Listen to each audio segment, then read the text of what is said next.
දැන් බිස්නස් කරන කමියුනිටි එක අතරත් අර කියනවනේ බිස්නස් කරන සෙට් එකක්ම එකතු වුණාම ඒගොල්ලෝ හරියට ග්‍රෝ වෙනවා කියලා. මේකේ පිටිපස්සේ මොකද්ද තියෙන සයිකොලොජි එක?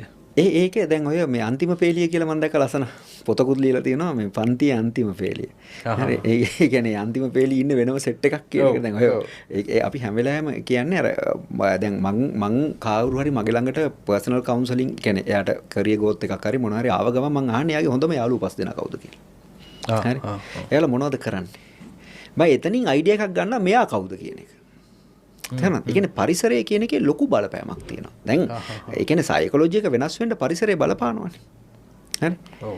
සයිකොලොජි එක තනිකරම දැන් මංගේ ළඟට කවුන්සලින් වලට දරුවෙක් ආවොත් විරාජ් මම ඉස්සෙල්ලාම කරන්නේ අම්මා තාත්තා මොකද්ද කරන්නේ? ගෙදර කවුද ඉන්නේ? වටපිටාව කොහොමද? පරිසරය කොහොමද? සල්ලි කොහොමද? ජොබ් එක මොකද? ඔක්කොම අහනවා. ඇයි?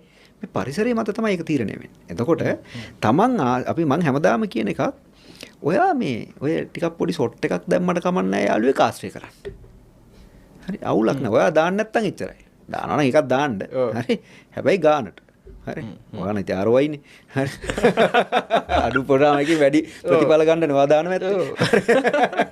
එතකොට ඒක අවුලක් නැහැ. හැබැයි ඒක ප්‍රශ්නයක් නැහැ. ඒක කමක් නැහැ. හරි.